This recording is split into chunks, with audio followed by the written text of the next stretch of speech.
Hi guys, assalamualaikum. Ngayon nasa Kuwait na tayo.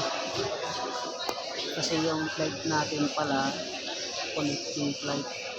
So flex ko lang, may wifi dito sa loob ng terminal.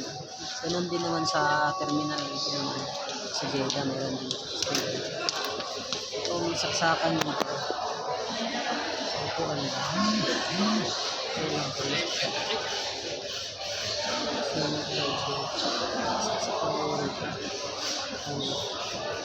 Yan, may saksakan.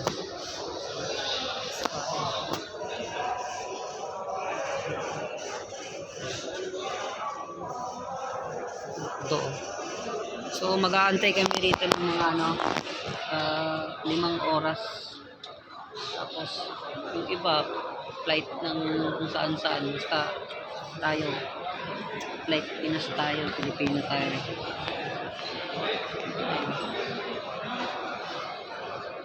So shoutout na pala sa mga dyan, subscriber ng aking YouTube channel. Thank you. Matagal na ako walang upload kasi hindi pumapayag yung mahal kong babae. At inshallah, pagdating ko doon, sa-upload ako, magbablog kami.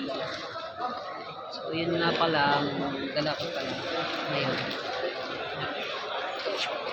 Carry. Mga 8 kilos ata ito eh. Di naman tinitimbang pag pauwi ka.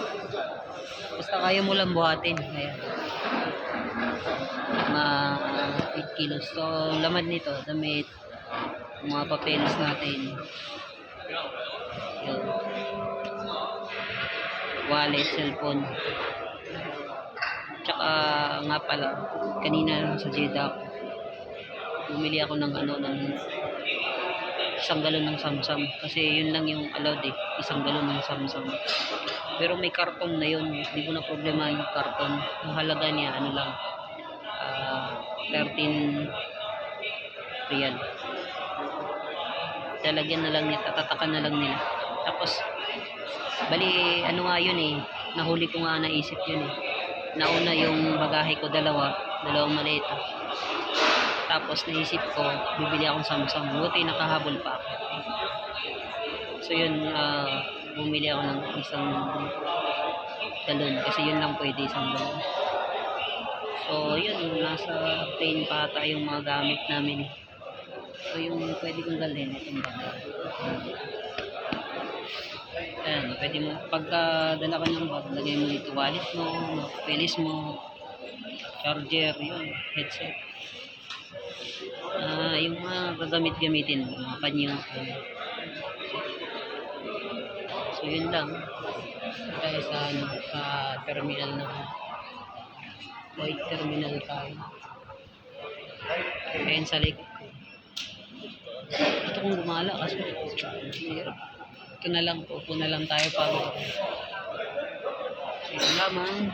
Assalamualaikum.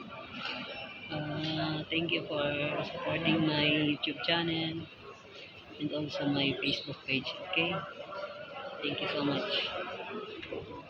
Assalamualaikum.